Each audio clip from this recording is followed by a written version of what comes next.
नयगढ़ जिला अंतर्गत गणिया थाना पुलिस पक्षर गणिया सरकारी बसस्टाण्ड परिसर में साइबर सुरक्षा संपर्कित सचेतनता अभियान कार्यक्रम अनुष्ठित हो जाइछि।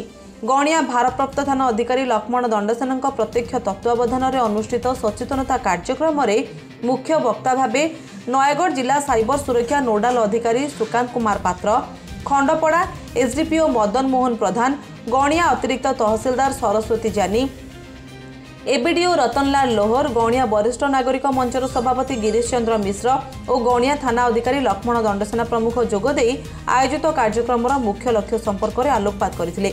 प्रथमे अतिथि मानक पुष्पगुच्छ उत्तरीय दे संबर्धित करा जायतिला। एही अवसर में अतिथि मानक स्वागत पई छात्र छात्री मानक द्वारा स्वागत संगीत गान करा जायतिला। थाना अधिकारी दंडसेना महाशय अतिथि मानक परिचय प्रदान करथिले। डॉक्टर रामचंद्र सामंतराय महाविद्यालय ओडिया अध्यापक जितेन कुमार पाणिग्राही मंच संयोजना करथिले। ए संपर्क में समस्ते सचेतन होई साइबर ठकेईरु दूरे रहिबाकू अतिथि माने परामर्श देथिले। एही अवसर में गणिया रे अवस्थित विभिन्न शिक्षानुष्ठान यथा विद्यालय और महाविद्यालय छात्र छात्री, शिक्षक शिक्षयित्री मानकु नै साइबर सुरक्षा संपर्कित सचेतनता शोभायात्रा गणिया बाजार परिक्रमा करथिला। कार्यक्रम प्रारंभ में गणिया सरकारी बसस्टाण्ड स्थित आयोजित मंच में प्रभु श्री जगन्नाथ फटोचित्र में प्रदीप प्रज्वलन पूर्वक कार्यक्रम शुभारंभ करा। पंडित गिरीश चंद्र मिश्र वेदपाठ करथिले। गणियार बहु मान्यगण व्यक्ति समेत वरिष्ठ नागरिक और युवक माने कार्यक्रम में उपस्थित रहिथिले। गणिया पुलिस पक्षर विभिन्न शिक्षानुष्ठान छात्र छात्री मानक द्वारा साइबर सुरक्षा अभियान सचेतनता विभिन्न नाटक परिवेषण करा जायतिला। कार्यक्रम परिचालन रे समस्त पुलिस कर्मचारी माने सहयोग करथिले। पात्र डीएसपी हेडक्वार्टर नयगढ़ तो आमर बधु मास गोटे मास धरी बर्तमान साइबर अवेयरनेस प्रोग्राम चली माने ओडिशा गवर्नमेंट तरफ एसपी साहब मत दायित्व देइचंदी नोडाल अफसर प्रति थाना एरिया रे हमके एक्जिक्यूट करने तो से आधार में आम प्रति थाना अंचल लोक अवेयरनेस कर आसुचु। गत 18 अक्टोबर रु 17 नवेम्बर पर्यटन कंटिन्यू कर आज गणिया थाना कोई प्रोग्राम कंटिन्यू करुँच। बहुत सुंदर भाव में आम लोक पहुँचीचु। लोक अपील रही से प्रोग्राम महत्व बुझु, निजक सचेतन करने सहित अन्य सचेतन करूँ। निश्चित भाव समय आसो आम प्रत्येक लोक स्मार्टफोन व्यवहार करता प्रत्येक लोक सचेतन हो पारे एवं यही प्रकार जो साइबर अपराधी माने बर्तमान तांडव मचाऊँ लोक पैसा बिना परिश्रम नहीं पलाऊँ चोरी कर नहीं जाऊँ समाज में जो विघटन घटू आम रोकदे पार। यह गोटे निश्चित भाव में महत्व प्रोग्राम एवं धन्यवाद देवी सरकार ओडिशा सरकार को महत्वपूर्ण उद्देश्य निश्चित साधन हम। धन्यवाद।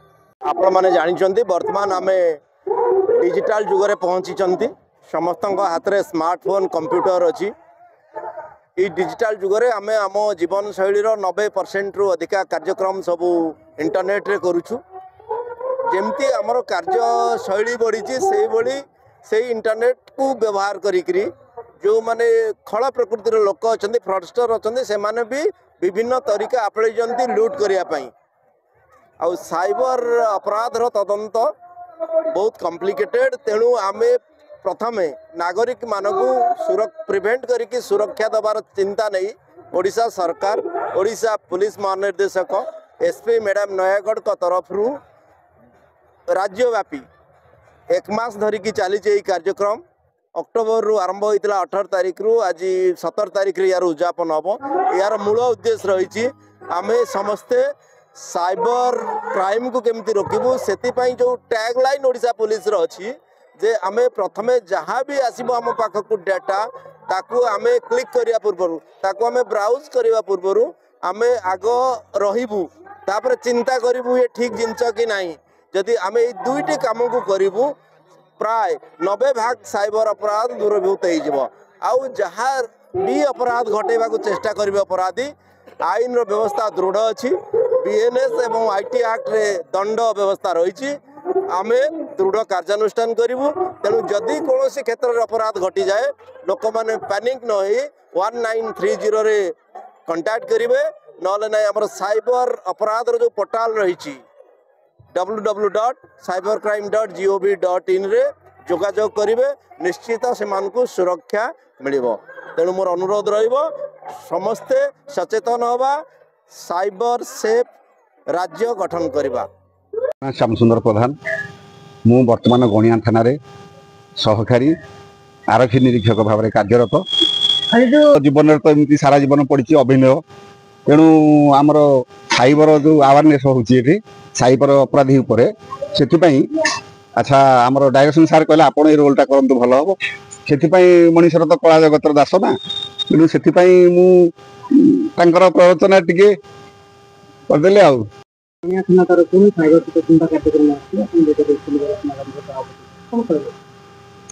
जय जगन्नाथ मो ए थानार एक जो कार्यक्रम होची साइबर अपराध उपरे वरिष्ठ नागरिक मंचर सभापति गणिया भाव में मत तो डाकी किंतु आउ गोटे अभिनय मु करुचे एठी साइबर क्राइम उपरे जो नाटकटी थानार समस्त कर्मचारी मिलित भाव में आग्रह सहकारे अभिनय करिसंती तार निर्देशना एवं रचना मध्य मोर एवं नाटकटी रचना मध्य नुहे लिखित नुहे अलिखित नाटक मु तो निजे व्यक्तिगत भाव में आश्चर्य होची निर्दिष्ट 5-10 मिनिट भीतर नाटकटी को कल्पना कर दिया गला ता मोर मानस संतान एवं अभिनय निर्देशना बोधवे 4-5टी रिहर्साल भितर आज नाटक 45 मिनिट नाटक अद्भुत अद्भुत मत लगुच किमिति कौन है मु जाने नहीं पाखे अच्छा महाशय